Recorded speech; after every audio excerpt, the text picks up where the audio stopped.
All right, well, good morning, and turn in your Bibles to Genesis chapter 16, Genesis chapter 16. In your Bibles, we're going to continue our study of the life of Abraham.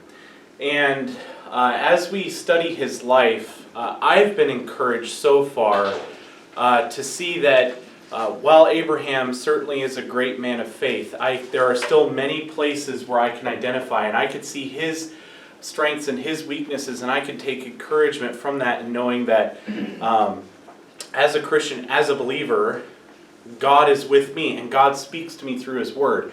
While Abraham had to wait for a verbal communication from God, we have his word right here with us. And so I have these promises here, and we're going to see again today God continuing to remind Abram of these promises. Last time we looked at this rebellion that took place. If you remember 2 weeks ago, we talked about Lot and Abram splitting because their herds and their flocks were just too great to live in the land together. So they split. Lot pitched his tent towards Sodom. He started heading towards that city that was known for its wickedness. It was not something that caught people by surprise when all of a sudden Sodom and Gomorrah fell into destruction. No, their wickedness was already known, but yet he pitches his tent in that direction. He starts going in that direction, and there he's kidnapped in the midst of a war that's going on between two confederations of kings. And Abram takes his servants and with only 300 men ends up beating up on a confederation of 4 or 5 kings. And he rescues Lot, and there he meets Melchizedek, the king of Salem and the priest of Jehovah.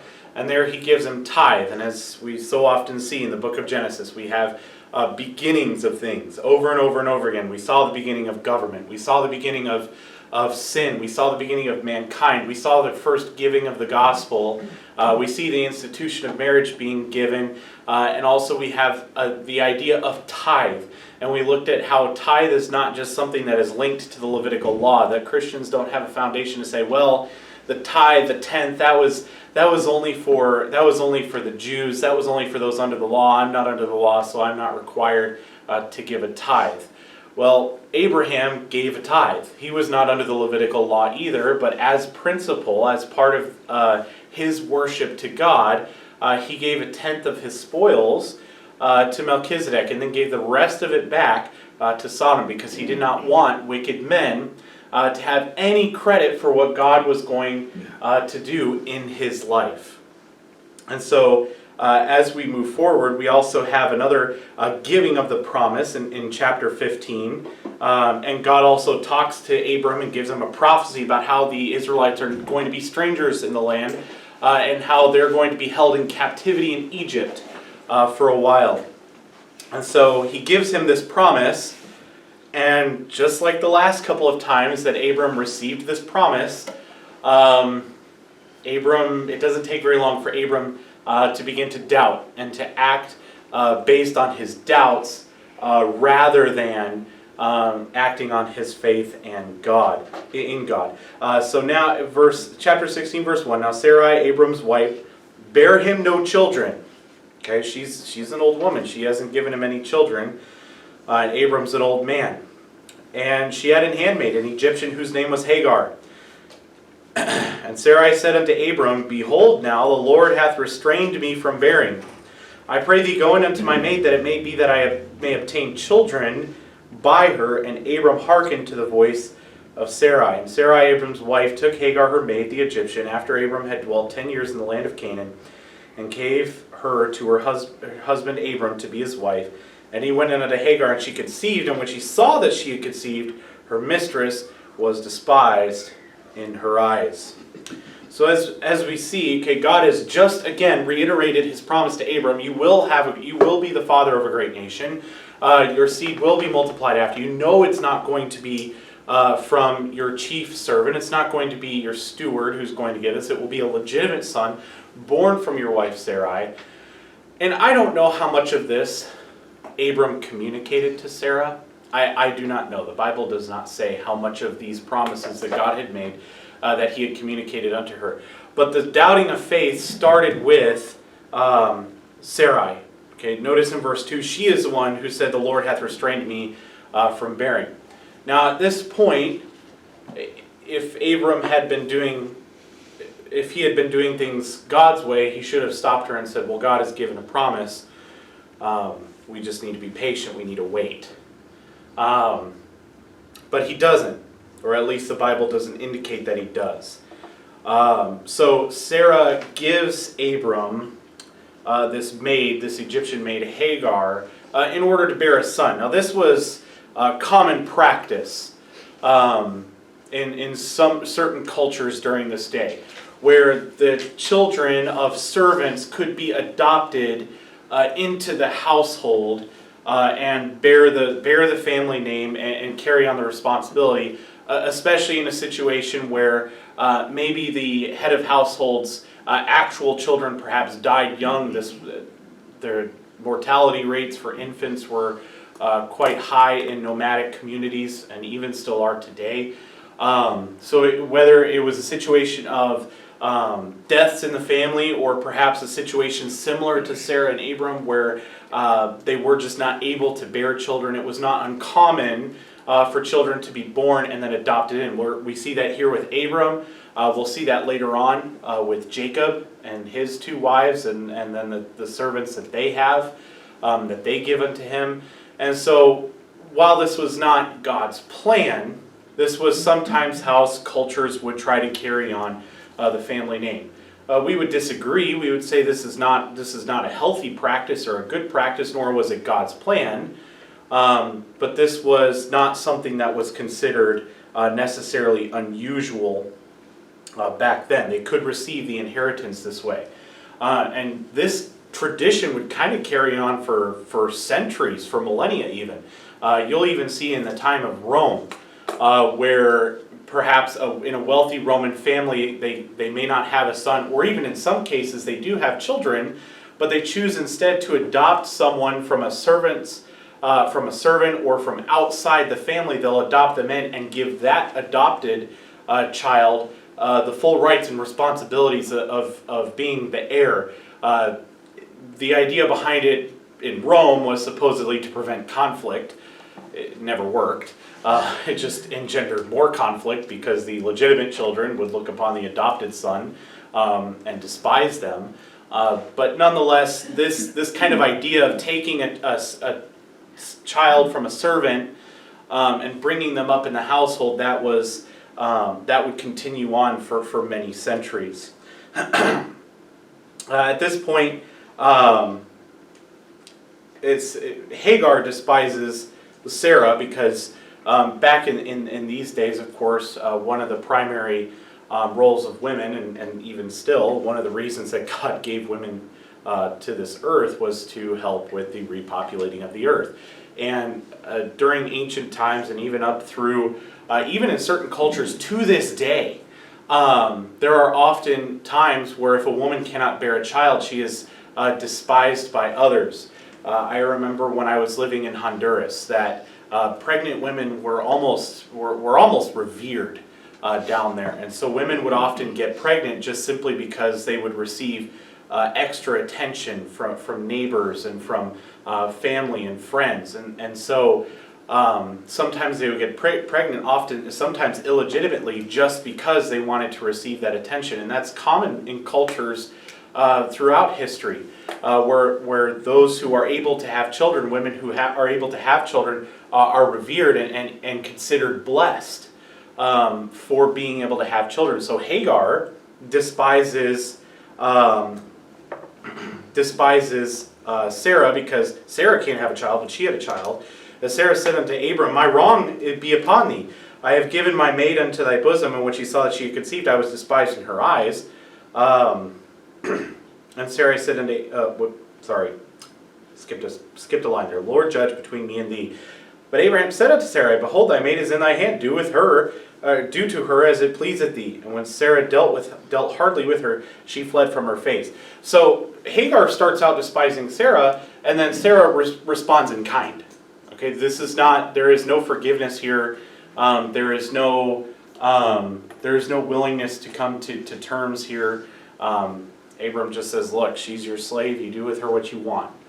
And so because of the despising that she received, because Sarah was despised by Hagar, Sarah turns around and deals very, very harshly with Hagar and throws her out.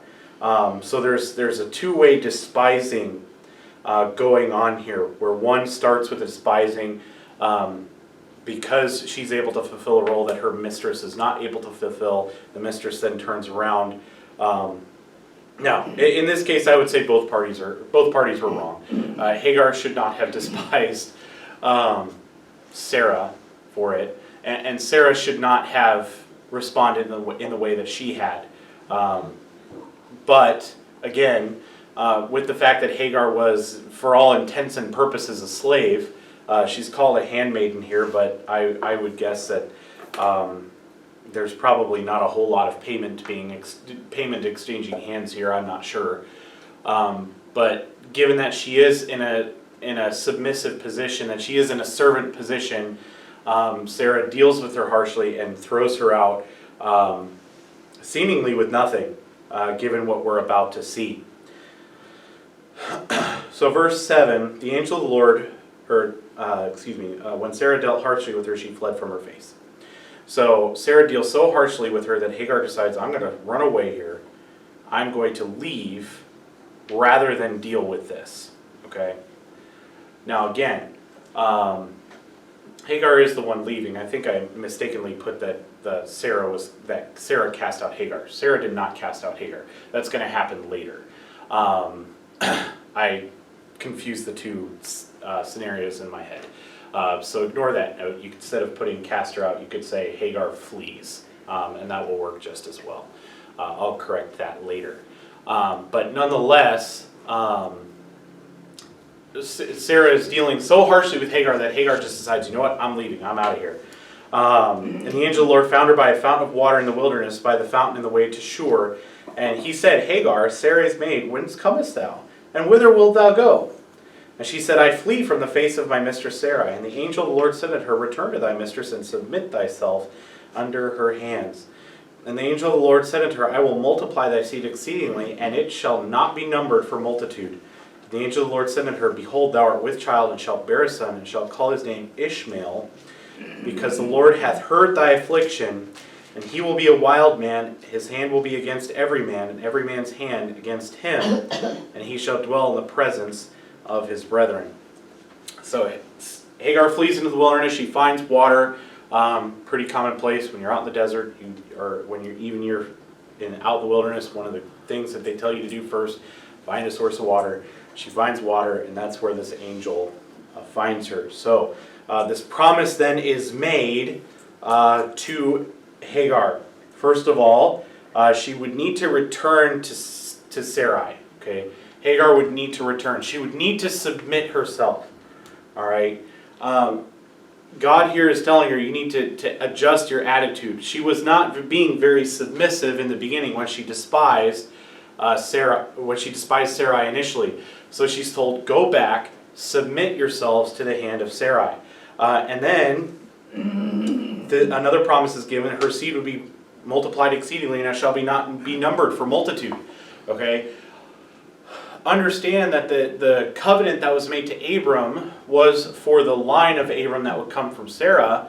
But also here, because Ishmael's father is Abraham, a portion of the promise is still extended to Ishmael. Not the whole promise. He's not promised a land. Hagar is not given a promise that Ishmael would have a land that he would dwell in. But a portion of the promise, the portion of a seed that would be exceedingly multiplied, is extended unto Ishmael as a son of Abram. And so God makes a promise to Hagar. He would be despised because he would be a wild man, and every man's hand will be against him, and he will dwell in the presence of his brethren. So in the middle of this promise, he also says, look, your child and the nation that would spring from this child is not going to be well looked upon. He is going to be fighting against everyone, and everyone is going to be fighting against him. And we see here seeds of a conflict that has repercussions and consequences even to this very day. The descendants of Ishmael, which would be some of the tribes that would have come out of Saudi Arabia and in other places in the Middle East. Some of those tribes, some of that fighting is still occurring in the Middle East, even to this day. He says to call her, call his name Ishmael. Ishmael just simply means God will hear, and certainly God did hear Hagar, and so Hagar then returns. She called the name of the Lord that spake unto her, verse 13, Thou God seest me, for she said, Have I also here looked after him that seeth me? Wherefore the well is called Beer-lahai-roi. Behold, it is now between Kadesh and Bered. And Hagar bare Abram a son, and Abram called his son's name, which Hagar bare, Ishmael. And Abram was 86 years old, that is to say 86, when Hagar bare Ishmael to Abram. And so now we have this son of a promise. It's not the son of the promise that God had initially made with Abram, but certainly he makes a promise to Hagar that this son would not be overlooked by him.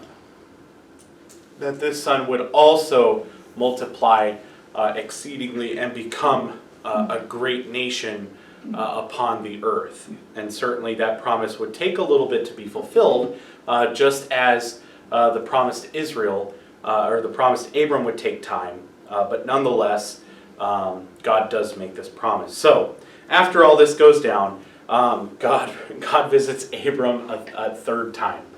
Okay, and when Abram was 99 years old, the Lord appeared to Abram and said unto him, I am the Almighty God, walk before me and be thou perfect, and I will make my covenant between me and thee, and will multiply thee exceedingly. And Abram fell on his face, and God talked with him, saying, As for me, behold, my covenant is with thee, and thou shalt be a father of many nations.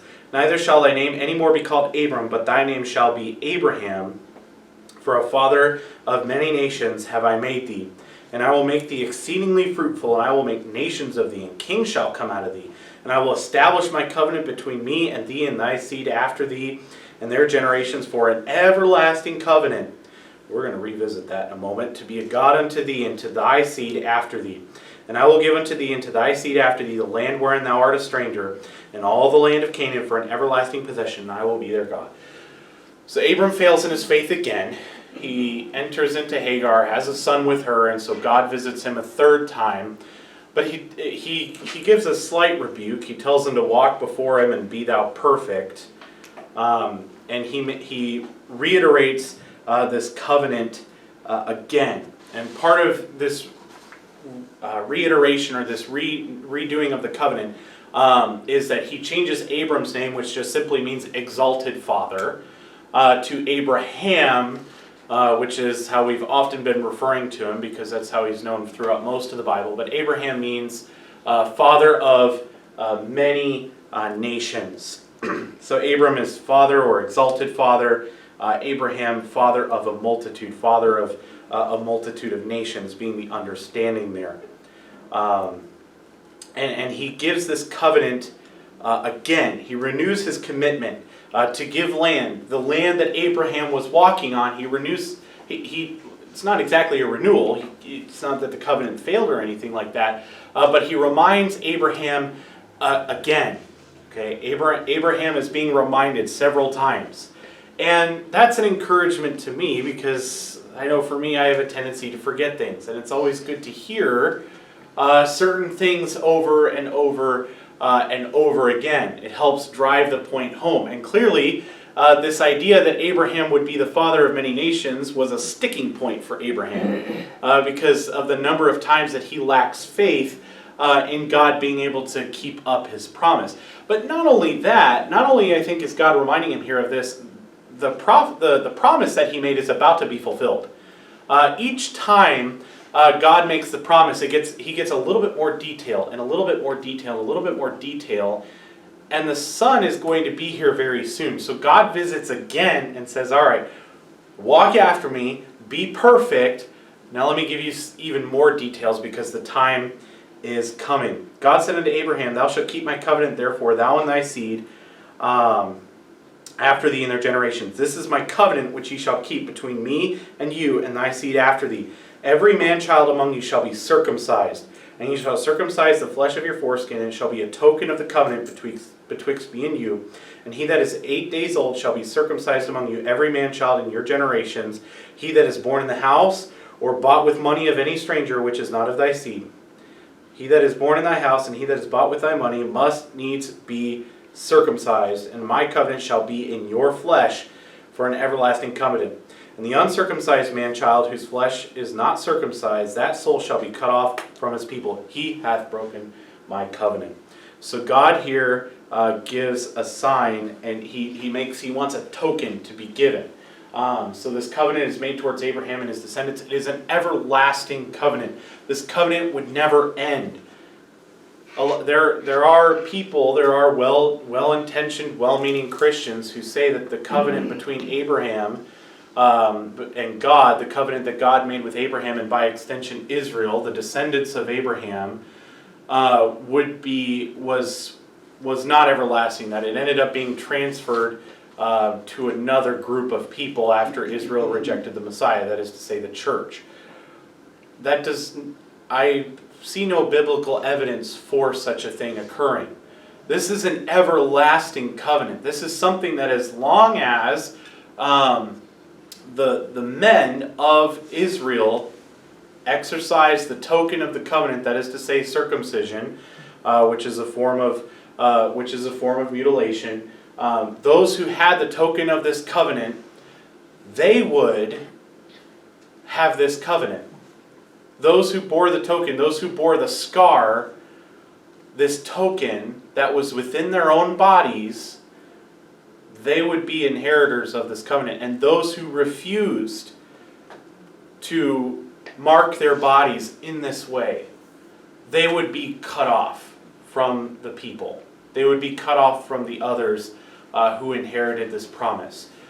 So where God had said, this covenant can only be upkept by me, by walking through the pieces of the flesh, as we saw in Genesis chapter 15.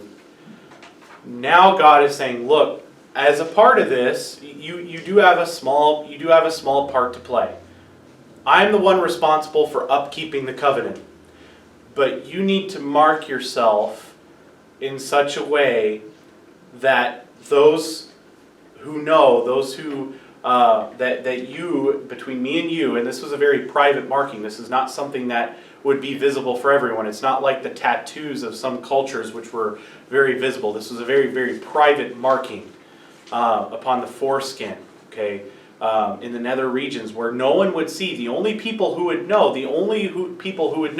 would be the family members and would be God.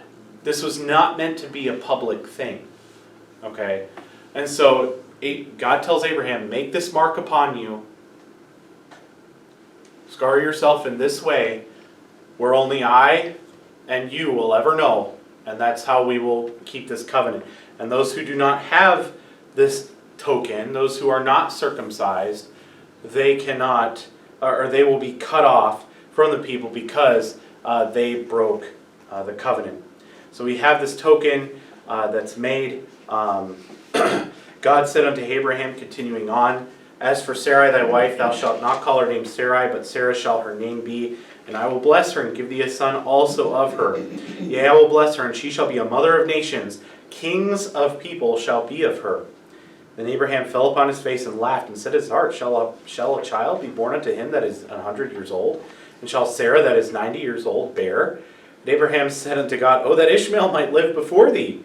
And God said, Sarah thy wife shall bear thee a son indeed, and thou shalt call his name Isaac. And I will establish my covenant with him for an everlasting covenant, and with his seed after him. And as for Ishmael, I have heard thee. Behold, I have blessed him, and I will make him fruitful, and multiply him exceedingly. 12 princes shall he beget, and I will make him a great nation. But my covenant will I establish with Isaac. which Sarah shall bear unto thee at this set time in the next year. Okay, so now finally God tells Abraham a specific time. So far, God has not given Abraham a time, but at this point he says, this time next year, this set time, you will have a son. And he left off talking with him, and God went up from Abraham. So again, some things that we could see here. Okay, Abraham laughs, he doubts. Okay, God does not mock him for this. God does not punish him for this. Rather, instead, he simply works with Abraham through this. Okay, God understands the human condition. God does not sit upon his throne completely ignorant of how we as humans operate. He knows that we struggle, especially in believing things that seem to be naturally impossible, that we have issues believing in miracles. Okay, he does not rebuke Abraham for laughing. He will rebuke Sarah for laughing later, but he does not rebuke Abraham for laughing. But rather instead just simply promises, hey, this is going to happen. This is exactly when it's going to happen. Oh, and by the way, that other son you have, I haven't forgot about him either. I've blessed him too. He will also be a great nation. And so we already have two great nations being formed from Abraham, that of the nation of Ishmael and what will eventually be the nation of Israel as well. Verse 23, Abraham goes ahead and fulfills the mandate that God gave to him. I forgot to go ahead and post this up there. Continuing on with Genesis 17. Abraham takes Ishmael, his son, and all that were born in his house, and all that were bought with his money, every male among the men of Abraham's house, and circumcised the flesh of their foreskin in the selfsame day. So that day, okay, that God told him, hey, you need to make this mark upon your body. Abraham goes and he does it to every single male. And this was not exactly a painless procedure. This was very, very painful, as we'll actually see later on when another particular nation gets forcibly circumcised. We'll talk about that a little bit later on. Abraham was 90 years old and 9 when he was circumcised in the flesh of his foreskin. Ishmael's son was 13 years old. So 13 years passed between Genesis 16 and Genesis 17. 13 years. That's a long, almost 14 if you count the fact that in Genesis 16, Hagar was just simply pregnant with Ishmael, but she didn't even necessarily know at the time. Okay, almost 14 years have passed between the events of Genesis 16 and the events of Genesis 17. Okay. And then that's when God chooses to visit. I find that fascinating. You have this doubt, this action that Abraham takes out of doubt for God's promise. And 14 years later, God comes and reaffirms the promise. I find that very interesting that God allowed Abraham for 13 years to think that Ishmael would be the son of promise.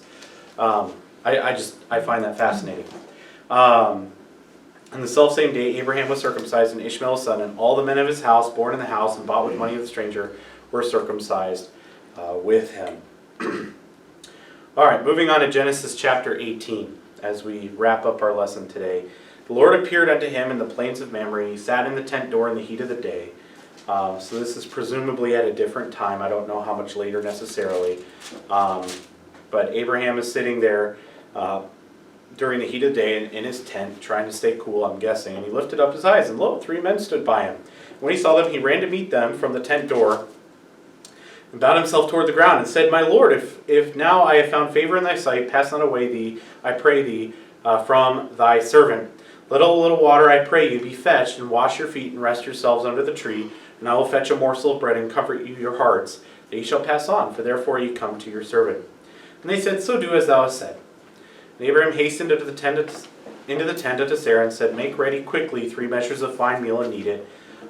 For sake of time, I'm going to skip forward a little bit. Verse 9, they said unto him, Where is Sarah thy wife? And he said, Behold, in the tent. And he said, I will certainly return unto thee according to the time of life, that is to say 9 months. And lo, Sarah thy wife shall have a son. And Sarah heard it in the tent door which was behind him. Now Abraham and Sarah were old and well stricken in age, and it ceased to be with Sarah after the manner of women. Therefore Sarah laughed within herself, saying, I am waxed old. Shall I have the pleasure of my Lord being old also? And the Lord said unto Abraham, okay, so we know that one of these here is God, pre-incarnate Christ. Wherefore did Sarah laugh, saying, Shall I assuredly bear a child, which am old? Is anything too hard for the Lord? At the time appointed I will return unto thee according to the time of life, and Sarah shall have a son. So remember, in chapter 17, God had said, this time next year you will have a son.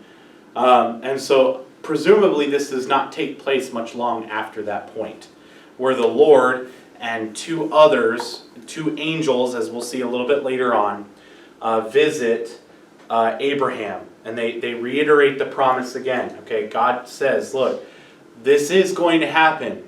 In 9 months' time, Sarah will have a child. Sarah laughs. She's rebuked for it to a certain extent. She tries to cover it up. She says, I laughed not. The Lord says, thou didst laugh. And the men rose up from hence and looked toward Sodom, and Abraham went with them to bring them on the way. And the Lord said, Shall I hide from Abraham that thing which I do, seeing that Abraham shall surely become a great and mighty nation, and all the nations of the earth shall be blessed in him? For I know him, that he will command his children and his household after him, and they shall keep the way of the Lord, to do justice and judgment, that the Lord may bring upon Abraham that which he had spoken of him. So after this goes down, the men get up and they start headed towards Sodom. They are there with one specific purpose in mind, to destroy Sodom and Gomorrah, as we'll see in a moment. And the Lord the Lord tells Abraham exactly what's going to happen. Verse 20. The Lord said, because the cry of Sodom and Gomorrah is great, and because their sin is grievous, I will go down now and see whether they have done altogether according to the cry of it, which is come unto me, and if not, I will know. So he said, look, I'm here to see what's going on. Now, God knew very well what was going on. Yeah. He knew very well. But as we've seen so many other times when God brings judgment, He gives a little time for people to repent. He gives time for people to see the errors of their way. God knew what was going on. God knew what was going on with the Tower of Babel when He came down to see what men were doing. He knew what was going on when the earth was filled with violence. It wasn't that it caught Him completely off guard. But again, this is a time for mankind to try to come back to God, to do the right thing. The men turned their faces from thence and went toward Sodom, but Abraham stood yet before the Lord. And Abraham drew near and said, Wilt thou destroy the righteous with the wicked? Peradventure there be 50 righteous within the city. Wilt thou destroy and not spare the place for 50 righteous that are therein? Abraham, well, really quickly to get caught up with the note, he receives 3 visitors. We understand that this is the Lord and 2 angels. Okay, likely the pre-incarnate Christ, as no man has seen the Father at any time. So pre-incarnate Christ shows up with two angels. Okay, and they set their face towards Sodom. Unlike Lot, who had pitched his tent towards Sodom to live there, the Lord and His 2 angels set their face towards Sodom in judgment. And Abraham stops. He pulls up alongside God, Jesus. Says, "Will you destroy for 50 righteous?" I think Abraham knew exactly the fact that Lot was living in the city, and that if nothing was done, Lot would be destroyed along with everyone else. There was no time to get a message to Lot. It's not like he could pull out his phone and send him a quick text and say, "Hey, get out of the city, God's coming to destroy it." Okay. Any message he would attempt to send to Lot, it would never make it. And so I think he is here. He's looking out for his nephew. And he goes through. He says, "Will you destroy it for 50? Will you destroy it for 45? Would you destroy it for 40? How about 30?" And I'm paraphrasing here just to kind of get the point that God couldn't even find 10 righteous people. He gets to verse 32, and he said, "Oh, let not the Lord be angry, and I will speak yet this once. Peradventure 10 shall be found there." And he said, "I will not destroy it for 10's sake." Well, for those of us who have continued reading, and I'll give you a little bit of spoiler for next week, God can't even find 10. He can find 1. Now we'll talk about Lot and what it means for finding 1 later. But God could not even find 10 righteous people. That's how wicked these cities were. And so we'll see in our next lesson, we'll look at what God does to the cities of Sodom and Gomorrah. We'll see what he does in order to spare Lot. And then we'll actually finally get to the birth of Abraham's true child from Sarah. Have a good day.